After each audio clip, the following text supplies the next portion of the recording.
하나님, 오늘은 저희가 살아계신 하나님의 말씀을 만나기 원합니다. 그 말씀이 저희의 생각과 마음과 특별히 우리 삶을 다스려 주시옵소서. 내가 생각하고 말하는 것과 신앙생활이 다른 이중적인 삶 때문에 더 이상 고민하지 않도록 성령님의 능력으로 붙들어 주시고, 그래서 말씀을 들으며 깨닫고 느낀 것을 그대로 살아낼 수 있는 능력이 이 시간에 채워지게 하여 주시옵소서. 그리스도 예수 이름으로 기도합니다. 예수님께서 마태복음 16장에 보면요, 제자들을 데리고 가이사랴 빌립보란 지방, 그러니까 유대 지역이 아닙니다. 좀 밖으로 나간 지역인데요, 거기 여행을 하십니다. 가시던 길에, 우리도 여행을 하면 시간이 좀 많지 않습니까? 여유가 생기곤 한데, 가시던 길에 제자들에게 물어봅니다. 사람들은 대개 나를 보고 누구라 그러느냐? 답변합니다. 예전에 죽었다 살아난 엘리야라고도 얘기하고, 혹은 죽었다 살아난 침례 요한, 여러 가지로 얘기를 합니다. 예수님께서 물어보십니다. 너희는 그런데 나를 누구라고 하느냐? 굉장히 중요한 질문입니다. Who am I to you? 오늘도 물어보실 수 있죠. 나는 너에게 누가 되느냐? 내가 무엇이냐? 하고 물어보실 수 있습니다. 그때 베드로 사도가 참 좋은 대답을 합니다. 그것이 뭐냐면, 주는 그리스도시요 살아계신 하나님의 아들이시나이다. 그때 베드로가 시작한 고백의 첫 번째 게 주님입니다. 주라는 얘기는 뭐냐면 my Lord, 그러니까 나의 주인 하는 뜻입니다. 나의 주인이십니다. My Master. 나의 주인이시고, 그리스도는 기름 부으심을 받은 분 하는 뜻이니까, 성경 안에서 기름 부으심을 받은 분은 바로 구원자로 오실 메시아를 기다린 유대인들의 소망이었습니다. 그러니까 우리를 구원하러 오신 하나님의 기름 부으신 메시아십니다. 세 번째는 하나님의 아들이십니다. 그 얘기는 뭐냐면 하나님이십니다 하는 신성에 대한 고백입니다. 그러니까 필요한 고백을 다 했어요. 신앙인이 해야 되는. 그러니까 내가 믿음이 있느냐 믿음이 없느냐 하는 것은 내가 예수님을 누구라고 생각하느냐, 누구라고 고백하느냐, 누구라고 믿느냐 하는 것입니다. 그러니까 오늘 주일에 예배 참석하신 우리 모두에게는 고백이 있는 줄 믿습니다. 나는 예수님을 누구라고 하는가. 그래서 주는 그리스도의 살아계신 하나님의 아들이시나이다 하고 고백을 하니까 예수님께서 기뻐하셔서, 바요나 시몬아 내가 복이 있도다. 이것을 내게 알게 한 것은 혈육이 아니라, 어떤 랍비나 유명한 선생님이나 그런 분들이 아니라 하늘에 계신 너희 아버지께서 알게 하셨느니라. 그러니까 하늘에 계신 하나님께서 성령을 통해 감동을 주지 않으시면 내가 스스로 만들어서 할 수 없는 말이다. 왜냐하면 스스로는 믿음이 생기지 않기 때문에. 그러니까 예수님은 나는 이렇다 하고 그렇게 딱 문장으로 가르쳐 주지 않으셨는데, 가장 중요한 핵심을 끄집어내서 쭉 하고선 고백할 수 있는 것은 하나님의 능력이 아니면 안 된다 하는 얘기입니다. 참 복스러운 일이죠. 그 얘기는 뭐냐면 내가 하나님의 특별한 사랑을 받고 있다, 이런 얘기입니다. 기쁠까요? 여러분, 예수님 칭찬을 내가 받았다고 생각해 보세요. 기쁩니까? 얼마나 기쁜 일이겠습니까? 그렇죠? 내가 참 복이 있다. 그러면서 그것뿐만 아니라 뭐라 그러시냐면, 내 이름은 피라라. 뜻은 뭐냐면 반석이라, 이런 뜻이에요. 반석은 큰 돌이죠. 예, 큰 돌. 반석이라 내가 이 위에 나의 교회를 세우겠다. 그래서 천주교에서 물론 그 반석을 천주교다 이렇게 얘기하는 주장 때문에 피로 위에 세웠다. 근데 하나님께서 피로 위에 교회를 세우신 것 같지는 않고요. 피로의 고백, 신앙의 고백. 오늘날도 하나님의 교회는 베드로 위에 세워진 것이 아니라 예수 그리스도를 믿는, 주님으로 섬기는 신앙의 고백 위에 함께 뭉친 것이죠. 믿으십니까?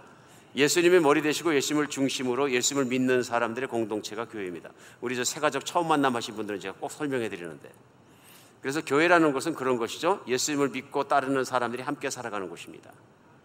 그것이 교회인 거죠. 근데 베드로가 첫 번째 고백을 했기 때문에 예수님께서 칭찬하시고 이 위에 교회를 세우겠다. 얼마나 감사한 일이에요. 베드로가 얼마나 어깨가 우쓱 올라갔을까요? 우리 같으면 올라갈까요? 저 같으면 쓰러졌을 것 같아요. 근데 굉장히 기쁜 일이죠. 근데 그거에서 끝나는 것이 아니라 베드로가 고백을 하자마자 예수님께서 더 높은 계시를 하십니다. 그건 뭐냐 하면, 무슨 일이 일어날 것인가에 대해서, 장래일에 대해서 말씀하시면서, 이제 내가 예루살렘에서 제사장과 장로들과 이런 사람들을 말미암아 핍박을 받고 십자가에 못 박혀 죽어야 하리라. 오늘 본문 말씀 첫 번째 시작입니다. 그렇죠? 이때부터 예수께서 자기가 예루살렘에 올라가 장로들과 대제사장들과 서기관들에게 많은 고난을 받고 죽임을 당하고 제3일에 살아나야 될 것을 제자들에게 비로소 나타내셨다. 이게 실제로 일어날 일들이거든요. 아직은 일어나지 않았는데. 그러니까 이제부터 내가 예루살렘을 가게 되면 거기에서 고난을 당하게 되고 결국 십자가에 못 박혀 죽게 될 것이다. 그리고 3일 만에 부활해야 될 것이다. 그러자 22절에 베드로가 예수를 붙잡고 항변하여 이르되 주여 그리 마옵소서 이 일이 결코 죽게 미치지 아니하리다. 오늘 번역을 글만 보면 아주 자연스럽게 나왔습니다. 근데 사실은 곰곰이 따져보면 굉장히 거친 분위기가 형성됐었던 걸 알 수 있습니다. 제일 먼저 베드로가 예수님을 붙잡고 항변했다 얘기합니다. 여러분, 사람이 반대할 것이 있어갖고 가슴에 받치니까 가서 붙잡고 그 항변할 때는 이뻐서 붙잡는 겁니까? 아니죠. 자기 의사가 받아들여져야 되는데 안 받아들여서 붙잡고 따질 때는 어떻게 따집니까? 화난 거죠. 잡고 흔드는 거죠. 주로 어딜 잡습니까? 멱살을 딱 잡고 여기를 딱 잡고 막 잡아 흔듭니다. 멱살 잡고 흔들었다. 그러니까 쉽게 생각하면 베드로가 예수님의 멱살을 잡고 흔들었다 이런 얘기입니다. 왜요? 자기가 주장할 것이 있는데 절대로 되면 안 되는 일을 예수님이 말씀했기 때문에 그 의지를 꺾어야 된다고 자기 믿었다. 꺾는 것이 바른 일이다. 그렇죠? 그 정도로 생각이 들어야 막 자꾸 흔들면서 꼭 그렇게 하면 안 됩니다 하고 아주 엄청나게 흔든 거거든요. 그리고 멱살 잡고 그러니까 잡아 흔들면서 뭘 했다? 항변하여. 이때 항변한다는 얘기는 그냥 다른 의견을 말해야 이런 얘기가 아니고요. 이게 쓰여진 히라보로다가 에피티마오란 단어가 꾸짖다, 견책하다, 책망하다, 강력하게 책망하다. 영어로 리뷰하는 얘기예요. 꾸짖었다.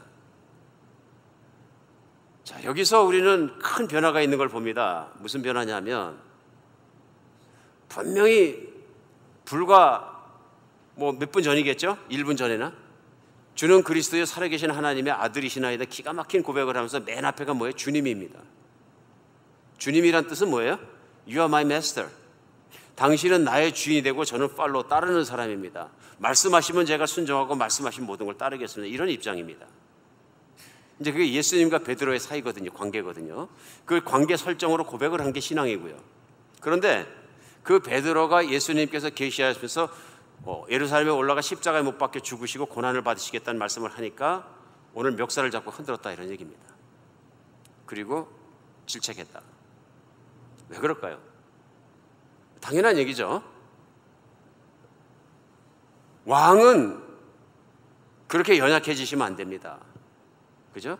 하나님은 인간에 의해서 십자가에 못 박혀 죽고 그런 분이 되셔는 안 됩니다. 말도 안 되는 얘기입니다.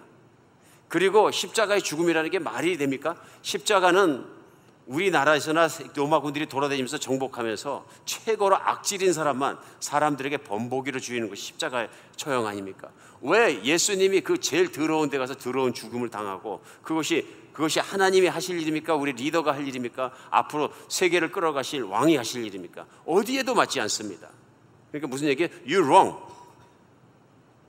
이거 삼척동자에게 물어봐도 그런 얘기를 하시면 이걸 막을 일이지 지금 예수님 정신 나간 얘기하고 있는 것입니다. 이런 얘기거든요. 여러분도 동의가 되실지 모르겠습니다. 우리 중에 어떤 분들은 또 동의가 되실지도 모르겠어요.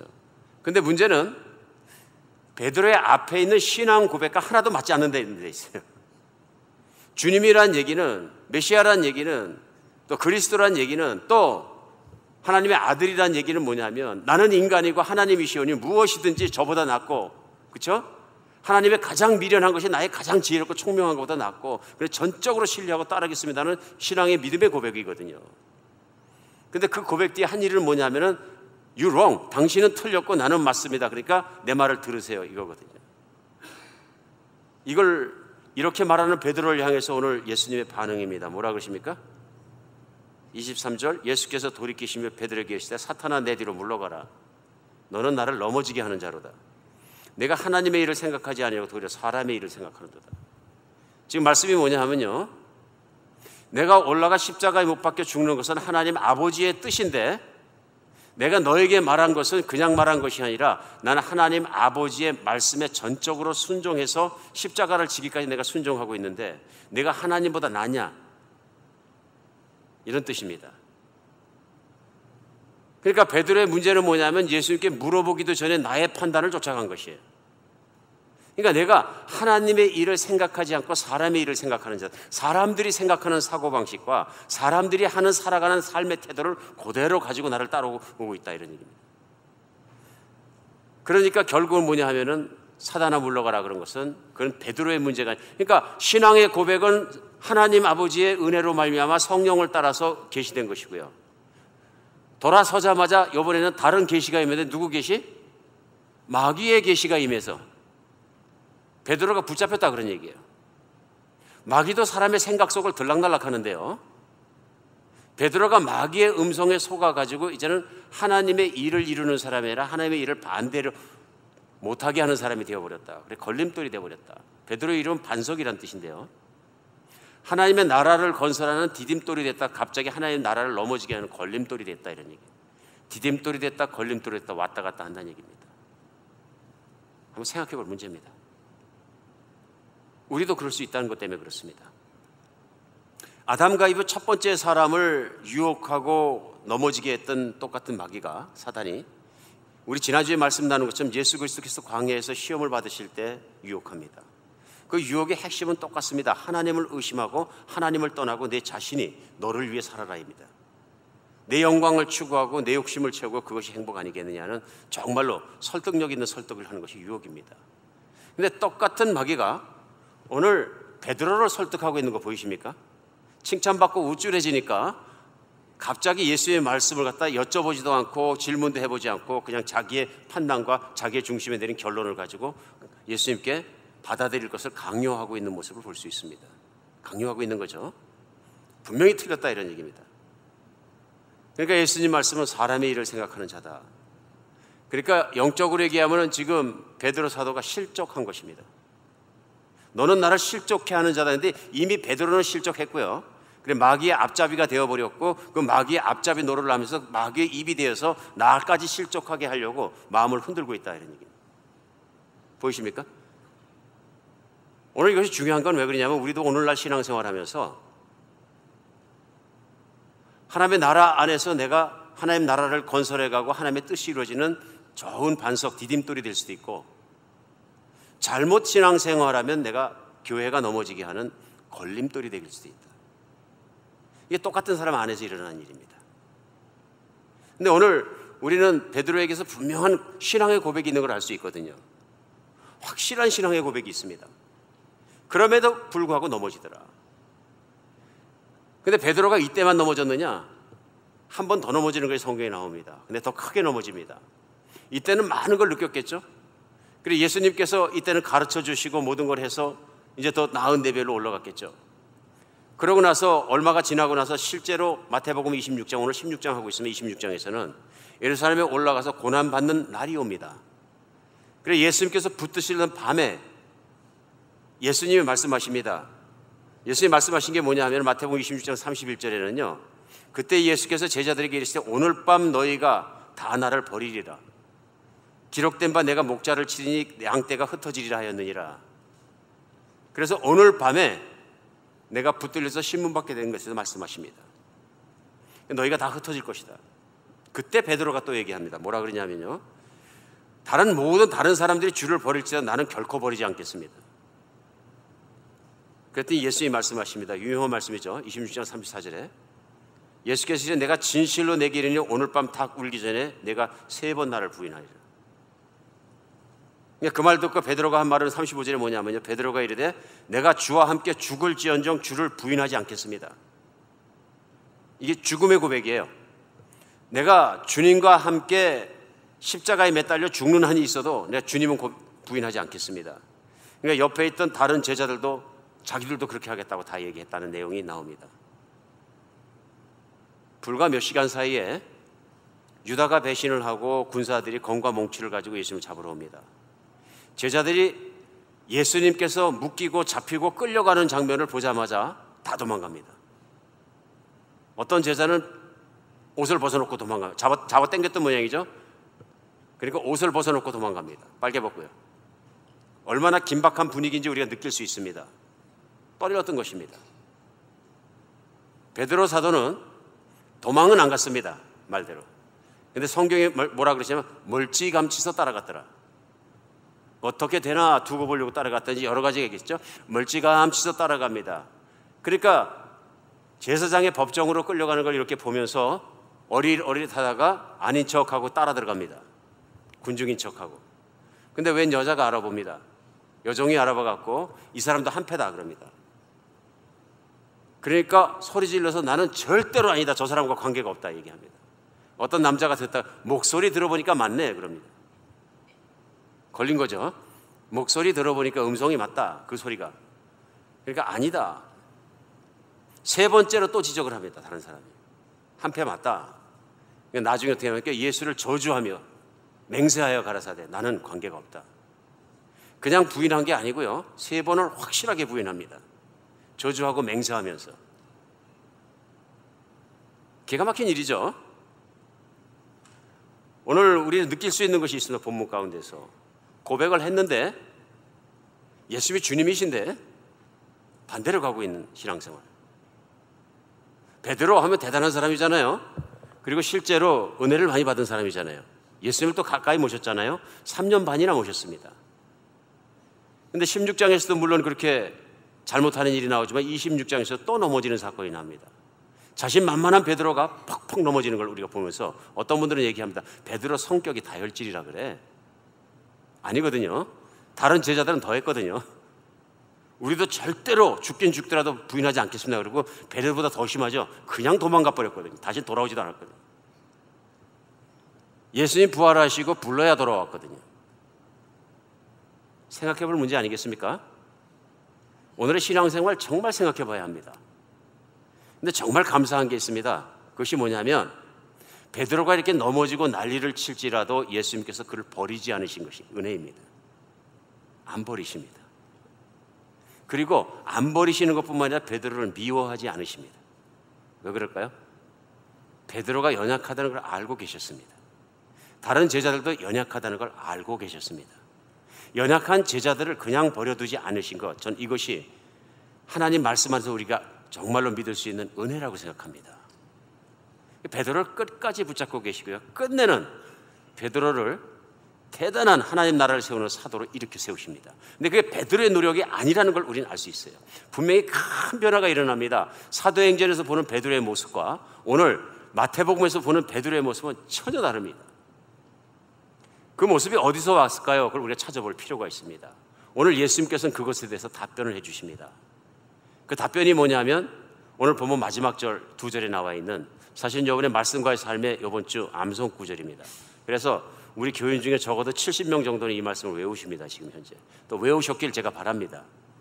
그게 뭐냐면 베드로가 이렇게 예수님을 대적하고 막 자기 주장을 하고 이러는 베드로를 향해서 그런 태도에 따라서 그 24절에 보면 이에 그런 베드로를 보시면서 예수께서 제자들에게 이르시되 누구든지 나를 따라오려거든 자기를 부인하고 자기의 십자가를 지고 나를 따를지를.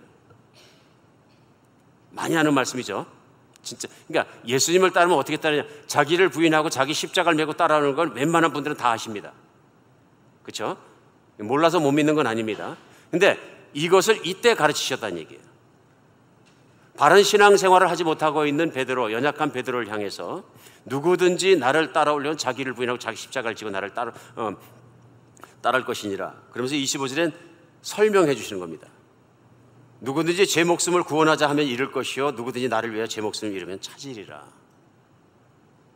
사실 무거운 말씀입니다. 굉장히 무거워. 그 웨이트가 얼마나 무거운 말씀인지 모릅니다. 자기를 부인하라고. 그러니까 어떤 분은 잘못 읽으셨고 자기의 부인하고 그래서 와이프 데리고 따라오라니. 이 영어로 하면 확실하죠. 와이프하고 오라는 얘기가 아니라 come with your wife가 아니고 deny yourself. 너 자신을 거부하라. 이런 뜻이거든요. 쉽지 않은 말씀입니다, 사실은. 근데 그 뒤에 십자가를 메라. 베드로는 어떻게 들었을까요? 제 생각에 베드로가 잘 이해 못했던 것 같습니다. 그러니까 베드로가 이 말씀대로 삶을 못 사니까 26장에 가서 실제로 오늘 실족하게 된 십자가의 얘기가 다시 나왔을 때 실제로 예수님께서 고난당한 일이 있을 때 진짜 실족해버린 거예요. 맞습니까? 베드로가 듣기는 들었는데 그래 이렇게 사는 것이 아니라 내 뜻대로 사는 게 아니라 주님 뜻대로 따라오라는 얘기구나. 듣기는 들었는데 안 되더라는 얘기예요. 그러면 베드로는 분명히 변했는데 언제 변했을까요? 우리 생각해 볼 필요가 있습니다. 왜 그랬느냐 하면 오늘날 여러분과 저도 세상을 살아가고 신앙생활을 하면서 분명히 내 신앙의 고백이 있고 믿음이 있고 예수님을 따라야 된다고 내 각오가 있고 한데도 푹푹 쓰러집니다. 나의 삶은 막 반대로 가고 있습니다. 그랬을 때 우리가 분명히 길을 찾아서 예수님의 말씀과 내 삶이 일치되는 것이 바른 신앙생활입니다. 그래야 그것이 복받는 길입니다. 그러니까 마태복음 우리 공부하면서 느낀 게 뭐냐 하면은 천국이라는 말에 대해서 잘못 이해하게 되면은 천국을 못 갑니다. 무슨 얘기냐 하면 심지어는 우리는 잘못하면 천당이라고까지 하는데 천당은 원래 불교에서 시작한 용어죠. 그러니까 우리가 천당하고 얘기할 때는 뭐냐면 하늘 어느 쪽인가 어딘가 있는 한 장소 이렇게만 받아들이게 됩니다. 근데 예수님이 이 땅에 오셔서 천국에 대해서 끊임없이 말씀하셨어요. 첫 번째부터도요. 첫 번째 강론 첫 번째 말씀하신 게 뭐냐면 팔복의 첫 번째 복이에요. 심령이 가난한 자는 복이 있나니 5장에 나오는 거죠. 산상수훈 첫 번째 팔복이에요. 심령이 가난한 자는 복이 있나니 어디가? 천국이 저희 것이요. 그러니까 천국에 대해서 말씀으로 시작해서 하늘로 올라가실 때까지 마지막 때까지 부활하시면서 천국에 대해서 하나님 나라에 대해서 제자들이 가르치시니라. 그러니까 예수님이 이 땅에 계시는 모든 기간이 천국에 대해서 천국을 위해서 천국을 세우고 그러고 사셨어요. 그러니까 천국이라는 단어를 잘못 알면 끔찍한 결과가 일어나는 거죠. 무슨 얘기냐면 천국 가는 거 확신하십니까? 그러면 뭐라 그래요? 죽어봐야 알죠. 가봐야 알지 그때서. 받아줄지 안 받아줄지. 그런데 그렇게 천국 말씀하실 때는 어떻게 받아들이시냐면 내가 죽어서 내 영혼이 하나님이 계시는 하늘에 있는 나라에 들어가서 어떤 장소에 내가 받아들여져야 된다. 이런 천국관을 가지고 계신 거예요. 그렇죠? 그런데 그렇게 천국관을 강하게 그것뿐이라고 가지고 계시면 어떻게 하면 이 땅에 살아가는 건 천국 가기 위한 대기 장소가 되는 거죠. 예수님이 말씀하신 천국은 그런 개념이 아닙니다. 물론 그런 개념을 포함하지만 예수님이 재림하시고 다시 돌아오시고 이 땅이 없어지고 새하늘과 새 땅이 생겨서 예수님을 믿는 사람들이 그분과 함께 살게 될 때는 하늘에 있는 장소라는 개념이 맞을 것입니다. 그러나 예수님이 말씀하신 천국에 나와 있는 계속 마태복음 우리가 읽고 묵상하고 가르치신 내용은 뭐냐면요, 하나님의 다스리는 곳이에요. 하나님은 그 장소만 다스리는 것이 아니라 예수님이 이 땅에 오신 이유는 바로 이 땅에 사는 하나님의 자녀가 하나님의 천국 안에 살기를 원하시기 때문에 오신 거예요. 그러므로 천국은 예수님 말씀대로 여기 있다 저기 있다 장소로 말할 것이 아니라 너희 가운데 있느니라. 예수님 말씀하신 천국은 철저하게 통치적 개념이에요. 누가 왕이냐 누가 다스리냐에 따라서 나라가 결정된다 이런 말씀이에요. 그러니까 예수님이 영적으로 말씀할 때 세상에 있는 나라, 세상 나라라는 건 뭐냐면 마귀가 부추기는 자기의 욕망을 따라 살아가는 사람들이 살아가는 곳이 세상이에요. 그런데 그곳에 하나님이 통치하시는 나라를 세우시는 것이 예수님께서 하시는 일이고요. 하나님께서 통치하시기 위해서 꼭 필요한 게 있습니다. 백성이 필요합니다. 근데 그 백성이 되는 자격 기준이 뭐냐면 오늘 말씀하시는 거예요. 자기 자신을 부인하지 않으면 안 된다. 왜 그럴까요? 쉽습니다. 자기를 부인하지 않으면 내가 주인입니다. 어차피 세상은 나를 위해 사는 거고 내가 행복해야 되고 내가 만족해야 되고 종교를 갖는 것도 그 기독교에 나오는 것도 교회를 나오는 것도 내가 평안해야 되고 내가 기뻐야 되고 내가 죽어서 천당 가야 되고 모든 게 나거든요. 오늘 말씀은 그렇게 하면 천국 못 간다 그런 말씀입니다. 오늘 또 당황한 분이 계실지 모르겠는데 그런 생각을 가지고 있으면 천국 못 간다 이런 얘기예요. 그러니까 천국은 철저하게 통치 개념인데 내가 가고 내가 있고 내가 어떻게 하면 누가 킹입니까? 내가 킹이에요. 무슨 얘기냐면 내가 재미없고 내가 하기 싫고 내가 믿기 싫고 내가 기독교에서 별거 없다고 생각 버려버리는 거예요. 천국은 그런 것이 아니고요. 나를 부인하고 예수님을 나의 통치자, 나의 왕, 나의 주인 하나님을 받아들이는 겁니다. 그러니까 나를 다스려 주시는 거예요. 하나님이 살아계시고 그분이 창조자이시고 그분이 다스려야 된다는 것이 믿어지면 저절로 나오는 결론은 뭐냐면 내가 주인이 아니라는 거예요. 증거가 많죠. 내가 주인이 아니기 때문에 내 마음대로 세상은 안 되는 거예요. 내 마음대로 할 수 있는 것은 내 마음대로 안다는 게 훨씬 많은데 그중에서 모든 사람에게 공평하게 불건한 게 뭐냐면 죽는 내 운명을 바꿀 수 없는 거예요. 맞습니까? 인간이 죽는 건 인간의 죄악 때문에 하나님이 정하신 법칙이에요. 근데 놀라운 사건이 일어나는 거예요. 예수님이 십자가에 못 박혀 죽으시고 베드로도 도망갔을까요? 예스, 도망갔습니다.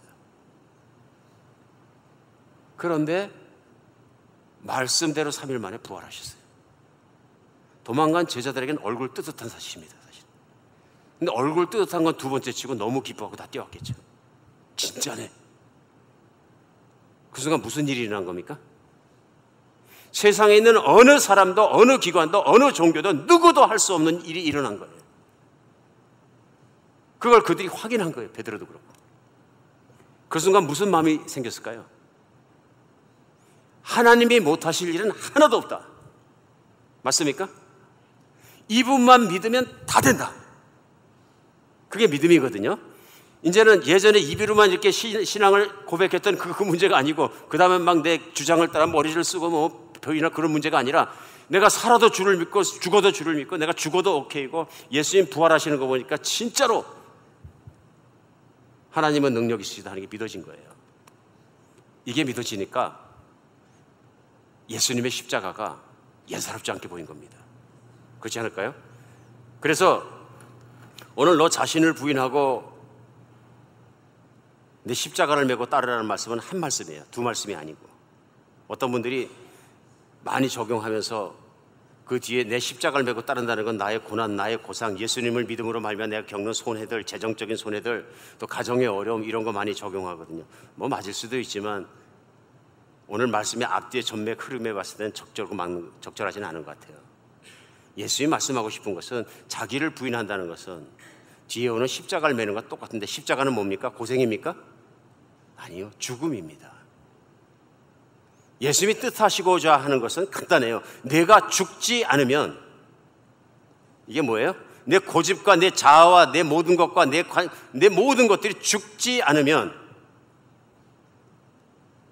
하나님 자녀가 못 된다 그런 얘기예요. 예. 그러니까 25절에는 아예 직설화법으로 말씀하시는 거예요. 누구든지 자기 목숨을 구원하고자 하면 잃어버릴 것이요 자기 목숨을 나를 위해 잃어버리면 찾을 것이다. 전부 삶과 죽음에 대한 문제들입니다.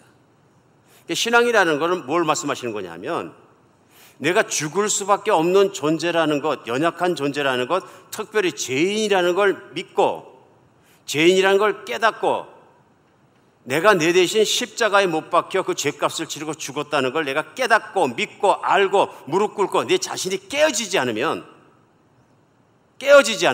그래서 십자가의 나의 죽음이 네 죽음이라는 걸 받아들이지 않으면 넌 새 사람이 못 된다 그런 뜻이에요.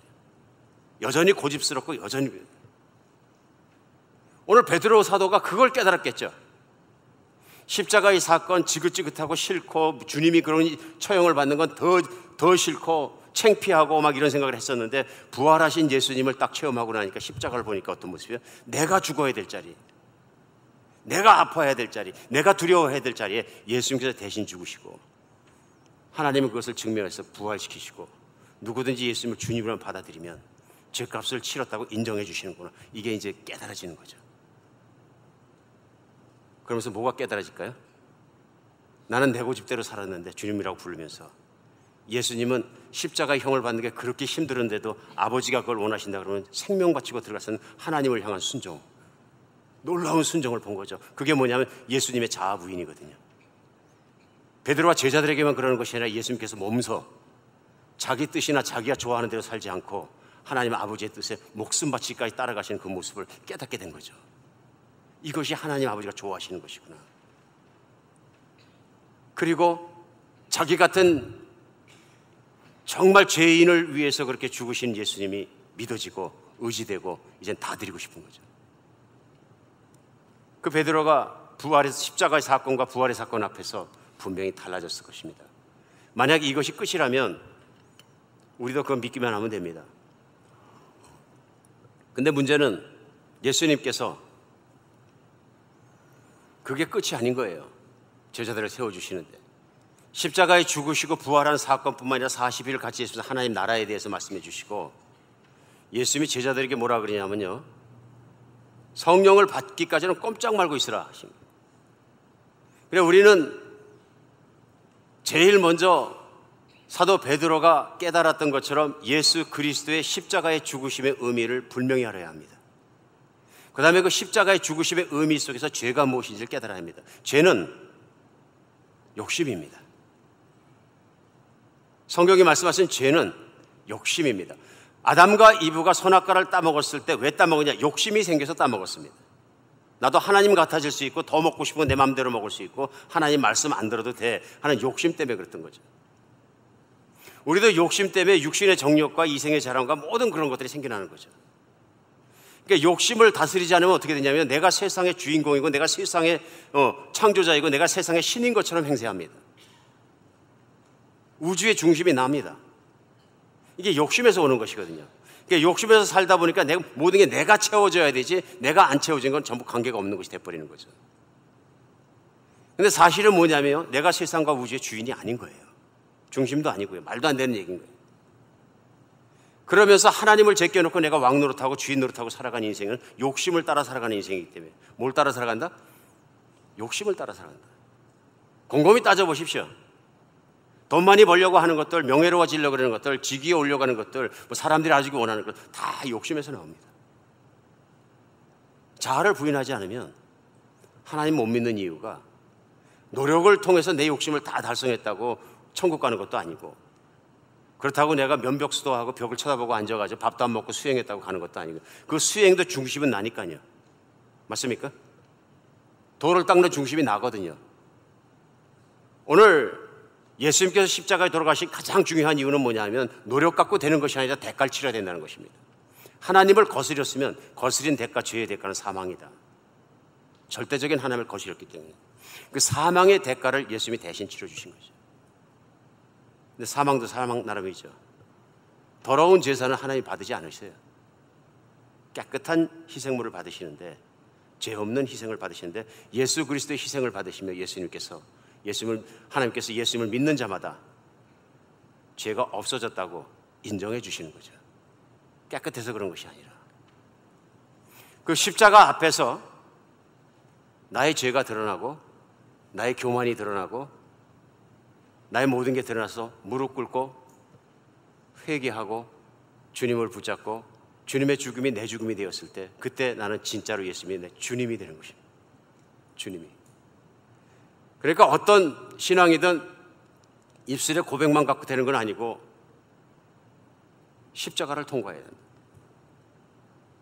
예수님의 죽음이 나의 죽음인 것을 체험하고 고백하고 옛날에 옛자애가 십자가에 못 박힌 걸 내가 분명히 알고 예수님을 주인으로 따르는 진짜의 삶이 필요하다. 거기서 끝나지 않고 예수님께서는 그러니까 사도행전 1장 4장 말씀대로 아버지께서 약속하신 것을 받을 때까지 기다려라. 그러면서 있게 합니다. 1장 8절에는 뭐라 그러시냐면요. 오직 성령이 너희에게 임하면 너희가 권능을 받고 예루살렘과 온 유대와 사마리아 땅끝까지 일어나서 내 제자가 되리라. 성령을 기다리라고 하시면서 성령이 오시면 너희가 뭘 받는다? 능력을 받는다고 말씀하십니다. 베드로가 아무리 깨달았어도 자기 능력으로 살려고 그러면 못 산다. 또 마찬가지 절벽에 빠진다. 만약에 예수님이 계속 승천 안 하시고 살으셨으면 제자들은 어떻게 살아야 됩니까? 자기를 부인한다는 얘기는 자기 고집대로 살지 않고 예수님을 따라다니면 됩니다. 예수님의 말씀을 순종하면 되고요. 그것이 자기 부인의 삶입니다. 그렇죠? 근데 예수님이 승천해 버리셨어요. 그럼 누굴 따라가야 합니까? 없습니다. 그러니까 기다리는 게 누구냐면 성령이 오시기까지 기다려라. 너희가 지금까지 나를 따라갔지만 내가 승천해서 아버지께 구해 성령을 보내드리더니 성령이 오시면 너희는 성령을 따라 행하라 이런 얘기입니다. 단독 행동하지 말라는 얘기입니다. 그럼 육신을 따라가게 되니까 또 영적인 얘기하면서 결국은 자기 생각과 자기 고집과 자기 모든 걸 따라가게 되니까 성령이 오시기까지를 기다려 성령을 따라 행하라 이런 얘기입니다. 사도행전은 약속대로 성령이 오셨고 2장에 보면 그 성령이 오신 걸 베드로가 확신했습니다. 그런 베드로가 한 장 한 장 넘어서 한 일들이 뭐냐면 바로 예수님을 죽인 십자가에 못 박히신 그 제사장과 똑같은 심판자들의 앞에 가서 똑같은 심판을 받습니다. 근데 예전엔 도망가고 예수를 3번 부인하고 넘어지고 난리를 쳤었는데 이제는 용감하게 앞에서 얘기합니다. 죽이려면 죽여라. 겁 안 난다. 왜 겁 안 나냐면 우리 하나님이 더 높으시고 더 세시고 난 그분이 나의 주인이기 때문에 여러분의 틀린 말을 내가 들을 수가 없다. 얘기를. 그 사람들이 놀랍니다. 너무 놀래갖고 처벌을 못합니다. 무슨 얘기예요? 압도당해버린 것입니다. 그만한 그 파워가 어디서 오는 거예요? 성령님을 통해서. 그래서 예수님이 말씀하셨어요. 내가 승천하고 나서 너희가 관리들 앞에 잡혀가거든 걱정하지 마라. 너희 안에 계신 성령님이 할 말을 주실 것이다. 아멘? 그런 베드로가 된 거예요. 자기 생각을 말하는 게 아니라 붙잡혀 갔는데 담대할 수 있는 건 뭐냐면 진리를 막 얘기하면서 심판자들을, 재판관들을 막 설교하는 거예요. 설교하는 거예요. 재판관들이 깜짝 놀란 사건이 일어나는 거죠. 여러분, 신앙생활은 나는 죽고 예수로 사는 것이고 내가 예수님을 얼굴과 얼굴로 볼 수 없기 때문에 예수님의 약속대로 예수님의 영 곧 성령을 보내주시는데 내 안에 성령님과 함께 살아가는 것입니다. 내가 말씀을 읽으면서도 하나님 이 말씀을 성령님 깨닫게 도와주세요. 기도하고 있는 거하고 그냥 막 내가 읽는 거하고는 천지 차이입니다. 하루를 살아가면서도 성령님 나를 하루를 인도해 주세요. 인도하시지 않으면 저는 늘 실족하는 자입니다. 성령님이 주인이시고 24시간 성령 안에서 제가 깨어있게 해주시옵소서. 내가 24시간 성령님의 임재 가운데 내가 영이 깨어있고 믿음이 깨어있지 않으면 그 다음에 내가 하는 일은 뭐냐면 내 길을 또 막 가는 거예요. 이해하시겠습니까? 정말로 하나님 가운데 살아가는 신앙인이 되기 위해서 필요한 것은 예수 그리스도의 십자가에 죽은 것과 내가 다시 세상을 살 때는 내 뜻대로 내 마음대로 하고 싶은 대로 사는 것이 아니라 성령의 인도하심을 받아 그 뜻을 따라가는 삶을 사는 것이 그렇게 중요한 것입니다. 그래서 갈라디아서 6장 7절로 8절은 사도 바울은 이렇게 얘기합니다. 스스로 속이지 말라. 하나님은 업신여김을 받지 아니하신 사람이 무엇을 심든지 그대로 거두리라. 자기 육체를 위하여 심는 자는 육체로부터 썩어질 것을 거두고 성령을 위해서 심는 자는 성령으로부터 영생을 거두리라. 그러니까 예수님께서 마태복음 7장에서도 그 말씀을 하신 거예요. 이 세상에 있는 거짓 선지자와 거짓 선생들을 잘 분별하고 조심하라 말씀하시면 그들의 열매로 보고하라. 그러면서 예로 말씀하세요. 마지막 날에 이르러 사람들이 나를 찾아와서 주여 주여 우리가 주의 이름으로 선지자 노릇하고 주의 이름으로 기적을 행하고 주의 이름으로 사역을 하고 주의 이름으로 큰 일을 많이 했지 않습니까? 그럼 내가 그들에게 밝히 말하니 불법을 행하는 자들아 내게서 멀어져라. 불법을 행하는 자들아. 그러면서 하신 말씀이 뭐냐면 나의 이 말을 듣고 행하는 자라야 천국 가는 자야. 일을 많이 했는데 지 뜻대로 하는 거예요. 그렇죠? 충분히 그럴 수 있습니다. 심지어는 사역이라는 이름을 놓고 하나님 나라라는 이름을 놓고 일을 많이 했는데 보면 자기 뜻대로 갔다면은 그건 하나님의 영광을 도둑질하고 자기가 성취감을 달성하고 만들어간 것이지 성령에 순종하는 하나님의 사람은 아니다 하는 얘기입니다. 지도자들이 그럴 때 우리 모든 성도들 말할 것 없습니다. 24시간 성령님을 구하는 여러분과 제가 되었으면 좋겠습니다.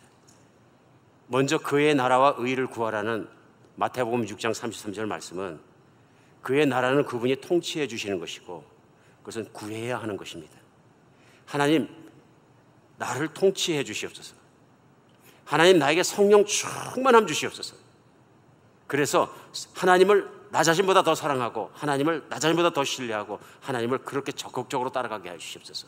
매일 말씀을 묵상하고 말씀 가운데 말씀하시면 깨닫게 하시면 그 말씀에 순종하는 자가 되게 하시옵소서. 하나님 우리가 그런 순종하는 자가 되기 원하십니다. 천국은 죽어서 가는 것이 아니라 천국은 오늘 지금 내가 예수 그리스도와 함께 십자가에 못 박혀 죽고 예수님을 주님으로 붙잡고 성령님의 말씀 따라 내 순종함을 살아갈 때 임하는 내 안의 천국의 그 평안함이 천국입니다. 내 안의 기쁨이 천국입니다. 내 안의 안정감이 천국입니다. 환경이 변해도 나의 천국은 변하지 않습니다. 천국은 내가 죽어봐야 하는 것이 아니라 내가 오늘 예수님을 믿음으로 말미암아 그것을 누릴 수 있다면 나는 이미 천국 안에 있는 사람입니다. 꼭 죽어서 천국 가서 이름을 확인해야 내가 들어갈 것 같아요. 그게 아닙니다. 오늘 알 수 있습니다. 내가 예수님에게 모든 걸 맡기면 첫 번째 오는 것이 뭐냐면 염려와 걱정과 근심이 없어진다고 마태복음 6장에서 예수님은 말씀하시는 거예요. 염려와 근심이 있는 것은 내 자신이 인생을 살고 내가 섬기는 것이 따로 있다. 11장에서 그래 또 말씀하시는 거예요. 수고하고 무거운 짐지다 다 내게 오라. 내가 너희를 쉬게 하리라. 쉼이 없는 이유는 내가 세상 짐을 지고 왕 노릇하고 내가 다 주인 노릇하기 때문에 그렇습니다. 여러분, 비즈니스 하면서 하루를 살아갈 때 사장이 쉽습니까? 직원이 쉽습니까? 어떤 분은 그래요. 사장은 맨날 골프 치고 내가 사장이 쉽다. 아닌 것 같아요. 사장 머리 많이 아픕니다. 짐이 무겁습니다. 내가 잘 먹고 살 수 있으면 직원이 훨씬 편합니다. 내가 짐을 지고 있는 이유 왜 그러냐 하면요, 내가 신도 아니면서 전지전능하지도 않으면서 내가 다 걸러매고 있기 때문에 그런 건 아닙니까? 예수님은 우리 구원자십니다. 그 연약했던 베드로 끝까지 지켜보시다가 성령 충만함 주시고 크게 쓰시고 영화롭게 바꾸셨습니다. 오늘 예수님만 붙들면 예수님 우리도 그렇게 만드실 것입니다. 믿으십니까? 예수님 붙잡고 성령께 민감히 살아가는 여러분과 제가 됐으면 좋겠습니다. 기도합니다. 하나님, 연약했던 베드로, 사단의 유혹에 푹푹 쓰러던 베드로, 십자가를 통과하고 부활을 체험하고 성령 받고 나서 엄청나게 달라진 것 저희가 보고 느끼겠습니다. 하나님, 저희에게 그런 능력이 필요합니다. 그런 믿음이 필요합니다. 그런 체험이 필요합니다. 누구든지 나를 따라오려거든 자기를 부인하고 자기 십자가를 지고 나를 따를 것이니라. 주님 말씀처럼 그렇게 주님을 붙잡고 따라가게 하여 주시옵소서. 교만해지지 않게 도와주시고 주님을 믿는 자로서 그렇게 천국 삶을 살게 하여 주시옵소서. 그리스도 예수 이름으로 기도합니다.